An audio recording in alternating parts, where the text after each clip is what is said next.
At 60, after giving my life to raise them alone, my own children demanded I pay $5,000 a month and work like their maid, or get out. When I refused, they threw me into a stormy night like garbage. I disappeared without a word, and returned with a plan that ruined everything they had. I always believed that love, real love, meant sacrifice. And for most of my life, I thought I had done it right. I gave my heart, my time, and every ounce of energy I had to my children, Liam and Rachel. I raised them after my husband died young. He was just 38 when cancer took him. I still remember that hospital room, holding his hand, promising him I'd take care of everything. And I did. I buried my dreams, swallowed my grief, and went back to work as a school principal just 3 days after the funeral. There wasn't time to be weak when you had 2 children looking up at you, waiting for breakfast, homework help, a kiss goodnight. I made sure Liam got into a top college. Paid for it all. He became a corporate manager at a big finance firm downtown Chicago. Slick suits, a fast car, and a corner office. He had it all. Rachel, my sweet little girl with those soft curls, decided to stay closer to home. She got married young, had 2 children, and became a stay-at-home mom. I helped her too. Took out part of my retirement savings to get her and her husband their first home. So when I finally retired at 62, I thought, now it's time. Time to breathe, to rest, to enjoy life a little. My knees had started aching more than usual. The doctor said it was arthritis. My back wasn't what it used to be either. But I smiled through it, because I imagined mornings with coffee in my garden, watching the roses bloom. I imagined grandkids running around me baking cookies, finally writing that little book of poems I'd been thinking about for years. But that dream didn't last long. Liam came to me and said, "Mom, why don't you move in with us? There's plenty of space, and you'll be close to the kids." I was touched. I thought, he really cares. So I packed my things, sold the small house your father and I built together, and moved into his big, shiny suburban home. It started slow. At first, it was, "Mom, could you just fold some laundry while I'm at work?" Or, "Could you pick up the kids from school?" Small things. I didn't mind. I thought, this is what family does for each other. But it grew. Week by week, task by task, I became their maid. Their cook. Their free nanny. Then the money talk started. "Mom," Rachel said one evening over dinner, "it's only fair you contribute to household expenses. You're living here rent-free." "Yeah," Liam added, sipping his wine. "Groceries, bills, gas, it all adds up." I didn't argue. I gave them what I could. $1,000 the first month. Then $2,000. They kept asking for more. By the 5th month, they were demanding nearly $5,000 a month. That's almost my entire pension. I tried to explain. I told them I couldn't keep this up. "Then maybe you shouldn't be here," Liam said coldly. Rachel didn't even look at me. She just nodded. I was in shock. I had no words. But it got worse. One stormy night, rain thundering, wind howling, I told them I couldn't send the money that month. My knee was swollen, and I hadn't been able to get to the bank. I also told them I had a doctor's appointment coming up and would need a few hundred for medication. Liam's face twisted with anger. "You've got to be kidding me, Mom. You're taking advantage of us."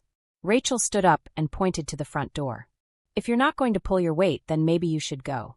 "I mean it, Mom," Liam added. "You can't just live off us like some parasite." Parasite. That word stung more than anything in my life. I gave birth to him. I changed his diapers. Stayed up all night when he had the flu. And now, parasite? They threw my suitcase at my feet and opened the door. Rain blew in hard. I stood there, frozen. And then Rachel said, "We warned you. Don't make this harder than it has to be. No umbrella. No jacket. No place to go." I picked up my suitcase and walked out into the storm. I stood at a bus stop, soaked to the bone. Cars zoomed past, headlights flashing, none stopping. My heart pounded in my chest, not just from the cold but from the pain. The betrayal. I wasn't just unwanted. I was discarded. Like garbage. I didn't know what to do. My hands were trembling so much I could barely dial the number. But I did. I called Helen. We hadn't spoken in a few months. Life gets busy. But she picked up on the second ring. "Maya," she said, her voice surprised. "Helen. I need help." 10 minutes later, she was there. Raincoat, umbrella, warm arms pulling me into her car. She didn't ask too many questions at first. Just drove me to her place, sat me down, wrapped me in a blanket. "Start from the beginning," she said gently, placing a cup of tea in my hands. I broke down. Told her everything. Every shameful detail. She didn't interrupt. Just listened. Nodded. And when I finished, I looked at her, expecting pity. But instead, her eyes hardened. They wanted to throw you away like trash, she said. Then maybe it's time we remind them who you are. I blinked. What do you mean? Helen leaned forward. You were a school principal for over 30 years. You held broken children and broken families together. You're not weak. You're just hurt. And I don't let people hurt my friends. I didn't answer. Not right away. But something flickered inside me. A spark. She wasn't wrong. I had been strong once. I had raised 2 children on my own. Managed a whole school. Survived heartbreak. Why should I let this be the end? Helen smiled when she saw my face change. We're going to get you back on your feet. And when we're done, Maya, they'll wish they never crossed you. And for the first time in weeks, I believed it. Helen didn't waste time. That very next morning, she brought out a notebook and started scribbling ideas. She had always been the sharp one between us, quick thinker, brave, even a bit daring. We were just 16 when she talked me into skipping school to go watch a protest in the city. I was always the careful one. But not this time. This time I let her lead. You're not getting revenge to be cruel, she told me. You're doing it because they tried to erase your worth. And you're going to remind them exactly who you are. At first, I wasn't sure. Part of me still wanted to believe it was a misunderstanding. That Liam and Rachel were just stressed. That they'd call. That they'd apologize. But the days passed. No calls. No messages. Not even a text. Helen's spare room became my new home. I tried to rest, but my mind never stopped spinning. One evening, Helen introduced me to her daughter, Sophie. She was in her early 30s, sharp as a tack, with eyes that didn't miss a thing. Mom told me what happened, she said. If you're in, I can help. Help how? I asked. I work in cyber investigation, she said, sitting at her laptop. Digital footprints, financials, hidden records. I can pull strings and find out more than you think. It felt strange at first, like I was stepping into a world I didn't belong to. But then I remembered all the nights I stayed up budgeting down to the last penny to pay for my children's tuition. All the weekends I gave up to babysit so they could go out, and how they left me on the street like a burden. Yes, I said. I want to know everything. We started with Liam. Sophie dug into his finances, and what she found shocked even Helen. Liam had been moving large sums of money from his company into private accounts. Looks like he's skimming from the top, Sophie explained. This could land him in real trouble. Can we report him? I asked. We won't just report him, Helen said. We'll make sure the right people see it, and we'll stay invisible. Sophie created a full report.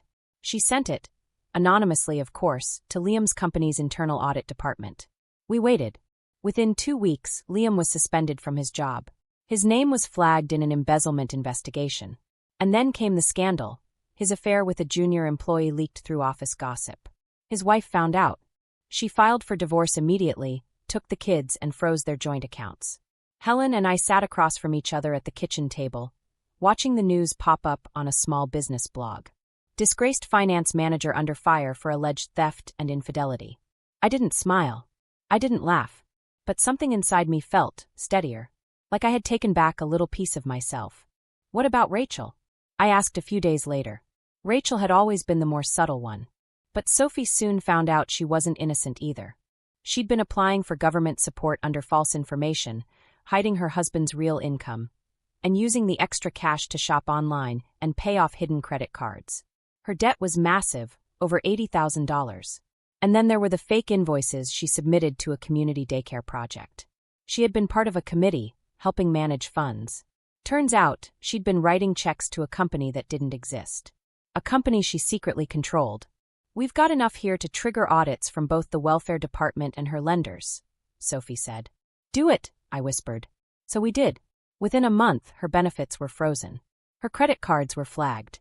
One of the banks filed a lawsuit for unpaid debts. Her car was repossessed in the middle of the day while she was picking up her kids. When I heard that, I did feel a little pinch of sadness for the children. But I reminded myself, this wasn't done in hate. It was about balance. About justice. By the 3rd month, Rachel's husband left her. Said he couldn't deal with the drama. She moved in with a friend temporarily, then into a shelter. I watched everything quietly.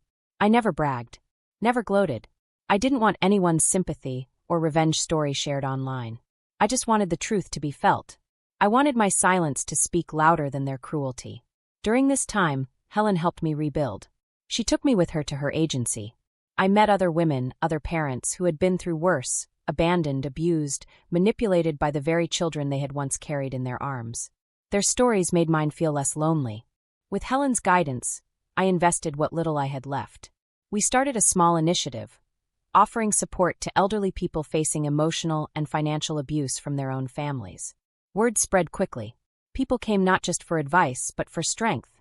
And I gave it. I had found something new in myself, a quiet power. A voice that didn't need to shout to be heard. One afternoon, while I was organizing papers in the office, Helen sat beside me. "They still haven't tried to contact you?" "No," I said. "Not once." "Do you want them to?" I thought about it. I thought about Liam's first birthday party. About Rachel's first heartbreak. All those moments I held them, protected them. I wanted them to, I admitted. But not anymore. Helen nodded like she understood completely. That's what healing feels like. When your peace matters more than their apology. We continued working side by side, quietly changing lives. I never imagined I would find peace through the very pain that nearly broke me. But I did. Still, something in me knew this wasn't the end. There was one final chapter waiting. One more moment I hadn't seen yet. A moment I didn't plan, but life was going to hand it to me. And when it came, it would be the moment that said everything. The weeks passed slowly, but there was a strange peace to it all. I didn't expect to feel calm, after everything, but I did. I would sit by the window in Helen's kitchen every morning, drinking tea and watching the sun come up, and for the first time in years, I didn't feel like I had to rush. I didn't feel used or invisible. I was just still, and that stillness became my strength. Helen and I continued our work at the agency. We were getting calls every day, elderly parents, widows, people like me who were tossed aside by their own children. We listened, we helped, we fought. It gave me purpose. My story wasn't just mine anymore. It was a spark for others. Then, one cold morning in November, Sophie came into the office with a look I hadn't seen on her before. "You should see this," she said, opening her laptop. On the screen were photos. Liam. He was sleeping in a car, his car. His once polished suit now wrinkled, his hair a mess. The company had not only fired him, but blacklisted him in the entire finance sector. Word travels fast in corporate circles. No one wanted to hire a thief, even if nothing was proven in court yet. His wife had taken the house, the kids, and moved to another state. He was truly alone. I stared at the screen for a long time. "Do you want me to stop looking into them?" Sophie asked softly. I shook my head. "No. I need to see it. All of it." Rachel wasn't doing much better. She'd been hopping between shelters and cheap rentals, trying to find work, but her record now showed a string of investigations. No one wanted to trust her with money, especially not after the daycare fund scandal. She was last seen working part-time at a fast food place downtown. The same Rachel who once mocked me for shopping at discount stores was now living off dollar meals. A part of me ached. Of course it did. I'm their mother. That doesn't just disappear. But the ache didn't stop me from feeling justified. I didn't destroy them. I simply removed myself and let the truth catch up. One afternoon, Helen and I were walking through a small community park where we'd planned to set up a new outreach booth. The wind was crisp, and I had my scarf wrapped tight. As we passed a busy corner, I saw someone sitting near a bus stop bench, holding a cardboard sign. It was Rachel. She looked thinner, older. Her hair wasn't brushed. She was bundled in layers of clothes that didn't match. Her eyes were tired. She didn't see me at first. I had stopped a few steps away, frozen in place. I just stared. Then she looked up. Her mouth parted slightly, as if she wasn't sure if I was real. I didn't speak. I didn't move. Helen stood beside me, not saying a word. Rachel stood up slowly, her sign slipping from her fingers. "Mom," she whispered. I didn't respond. She looked down, ashamed. I didn't know it would get this bad. Still, I said nothing. She took a step closer. "Please. I didn't mean what we did. It was just pressure and stress and Liam." I stopped her there. I raised one hand, just enough to signal her to pause. "I begged you," I said calmly. "I begged you to understand. I was sick. I was tired. You looked me in the eye and told me to leave, like I was trash." Rachel's eyes welled with tears. "I was wrong." "Yes, you were," I said. She looked down again. "I don't have anywhere to go." I nodded slowly. "Now you know how I felt that night in the rain." I turned and walked away. Helen followed without a word. That night I didn't cry. I didn't replay the moment in my head 100 times. I just sat on the couch with Helen, quiet, steady. I thought seeing her like that would break me, I said. But it didn't, Helen replied. No, I said. It set me free. We didn't speak of it again. There was no need. The next week I passed Liam. He was sitting near the entrance of an old parking garage downtown, trying to fix his tie in a cracked mirror attached to a post. I kept walking. I didn't stop. I didn't need to say anything. Revenge is not always loud. Sometimes it's silence. Sometimes it's standing tall while the people who tried to crush you learn what it feels like to fall. I never told them about Helen's help, or Sophie's digging, or the reports we sent. I never confessed anything. I let life do the talking, and that, I realized, was enough. By then, our small consultancy had grown. We'd helped dozens of families. Some reconciled. Others walked away. But every story mattered. Every voice counted.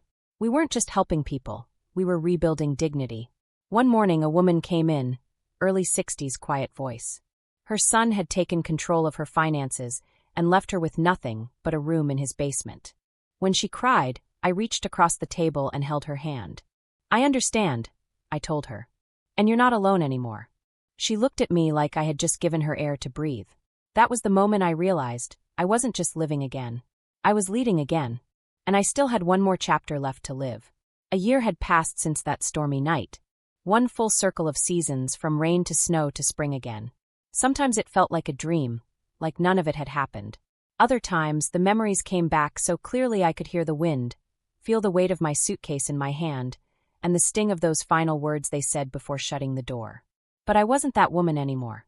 The one who begged for warmth, who looked for love in places that had run dry. I had rebuilt my life. Not from scratch, no.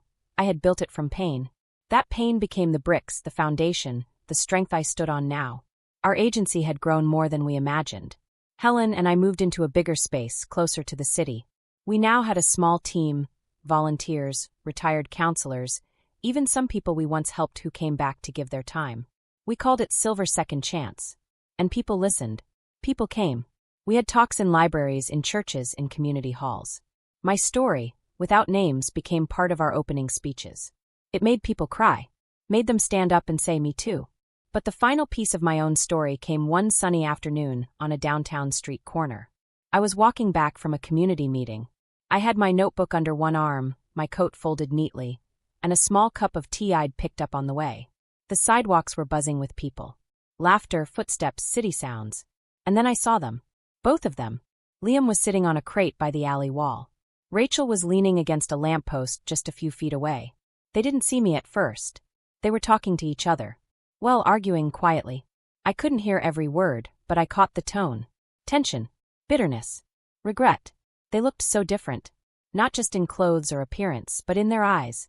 The pride, the certainty, the arrogance that once filled their voices. It was gone. Replaced by defeat. I didn't plan to stop. Truly, I didn't. But something made my feet slow down. I stood across the street, watching. And then Rachel turned. She saw me. Her mouth dropped open just a little. She nudged Liam. He looked up too. For a moment, none of us moved. It was quiet, like the world paused just for us. Then slowly I crossed the street. Rachel stepped forward first.